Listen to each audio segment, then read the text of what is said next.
By the close of the Second World War, a new, more efficient method of training emerged.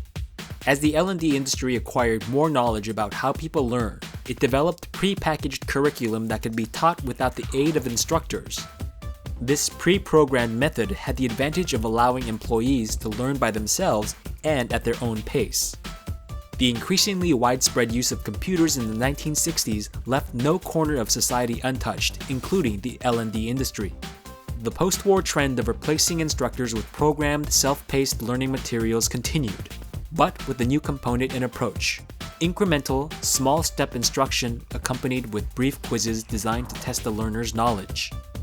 Computers provided immediate analysis and response to these short tests, reducing the amount of time required to train workers.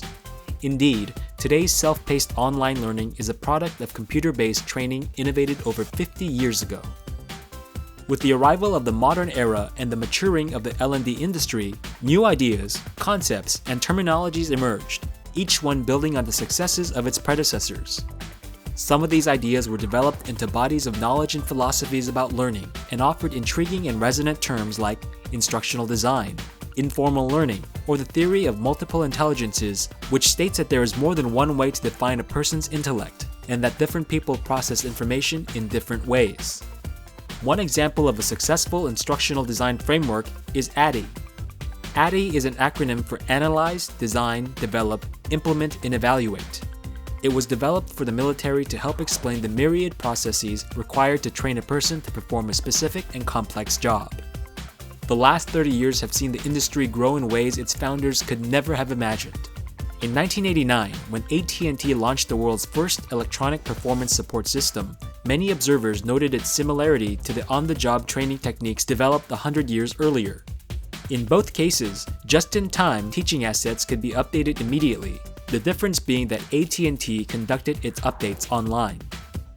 At the start of the new millennium, computer-based training is growing by leaps and bounds. E-learning is everywhere and covers virtually every major industry. And blended learning, which combines classroom, computer-based, and e-learning methods, is fast becoming the norm. And as the internet continues to make information available to everyone, everywhere, academia is developing its own online presence through MOOCs, or Massive Open Online Courses. This idea is sure to inspire the corporate training industry as it works to expand its own learner base. Today, thanks to smartphones, the L&D industry is moving into mobile learning, and new ideas and teaching methods are emerging with names like chunking and micro-learning. As for tomorrow, one of the most compelling opportunities for the L&D industry is the ever-expanding world of social media, where online learning for the workplace creates a whole new dimension.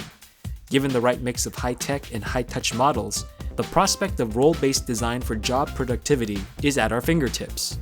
If history teaches us anything, it's that change is inevitable, but some things remain the same. We love to learn. It's always been that way.